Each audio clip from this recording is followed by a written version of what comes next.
എങ്ങനെയാണ് ഈ തിരിച്ചു പാടി തുടങ്ങിയത്?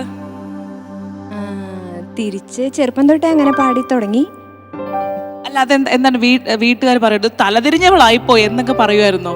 പാട്ട് പാടുമായിരുന്നു ചെറുപ്പത്തില്. അല്ലാതെ എങ്ങനെയാണ് തുടങ്ങിയത്? തുടക്കം ക്ലാസ്സിൽ ഇരിക്കുമ്പോഴായിരുന്നേ, 7th പഠിക്കുമ്പോഴായിരുന്നു. അന്ന് ഞാൻ ക്ലാസ്സിൽ ഇങ്ങനെ നമുക്ക് ഫ്രീ പീരീഡ് ഒക്കെ കിട്ടും, പ്രത്യേകിച്ച് ഫ്രൈഡേ ഒരു ലഞ്ച് ടൈമിലൊക്കെ. അപ്പോൾ ഫ്രീ പീരീഡ് കിട്ടിയപ്പോൾ ചുമ്മാ വെറുതെ ഒരു പാട്ട് പാടിയതാ. അതേതാ പാടിയത്? സുന്ദരിയെ വാ എന്ന് പറഞ്ഞ പാട്ട്. അന്നത്തെ ഭയങ്കര ഹിറ്റ് പാട്ടായിരുന്നു അത്. അപ്പൊ അത് ആദ്യത്തെ പ്രാവശ്യം ഇങ്ങനെ ഒന്ന് പ്രിപ്പയർ ചെയ്തിട്ടാണോ അതിങ്ങനെ നമ്മളിങ്ങനെ ഓർത്തോർത്തോർത്ത് ഇങ്ങനെ ഞാൻ വെറുതെ ഇരിക്കുമ്പോൾ ഇങ്ങനെ പാടി, ഈ പാട്ടൊന്ന് ഇങ്ങനെ നോക്കിയാലോ ഒന്ന്, അങ്ങനെ ജസ്റ്റ് അങ്ങനെ പാടി ഒരു 2 വരി പാടി. അപ്പൊ അപ്പുറത്തിരിക്കുന്ന കുട്ടി ശ്രദ്ധിച്ചു. അങ്ങനെ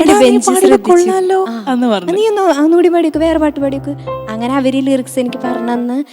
അന്നൊക്കെ മറ്റേ പാട്ട് നെഞ്ചിനുള്ളിൽ നീയാണ്, ആ പാട്ടൊക്കെ ഹിറ്റ് ആയിരിക്കുന്ന സമയമായിരുന്നു. മലയാളത്തിലാണ് തിരിക്കുന്നത്. അതെ. അപ്പൊ നെഞ്ചിനുള്ളിൽ അങ്ങനെ വരും.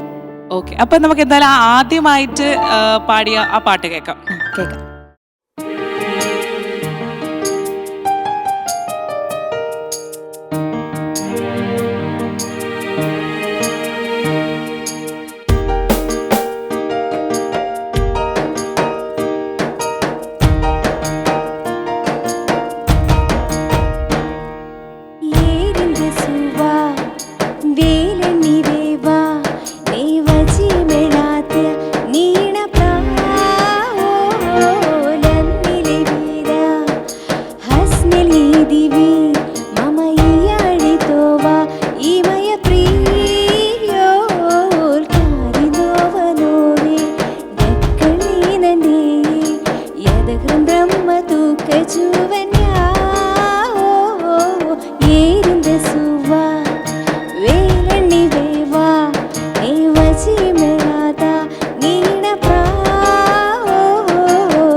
ഒന്നാമത് ഇതൊരു ഹിറ്റ് സോങ് ആണ് നമ്മുടെ ഫ്രാങ്കോ ചേട്ടന്റെ. അതായത് ഇത്രയും വർഷം കഴിഞ്ഞെങ്കിലും ഇന്നും ഒരു സെൻസേഷൻ ആണ് യുവതലമുറയ്ക്ക്. അത് ഇത്രയും വർഷം ആയാലും അതിനൊരു ആ ഒരു ഫീല് മറത്തില്ല. അത്ര നല്ല റൊമാൻറ്റിക് സോങ്. അതും എനിക്ക് ആ കറക്റ്റായിട്ട് ഞാനിങ്ങനെ ശരിയാണോ പാടുന്നെന്നുള്ളത് ഒറ്റ സ്ഥലത്താണ് നോക്കിയത്.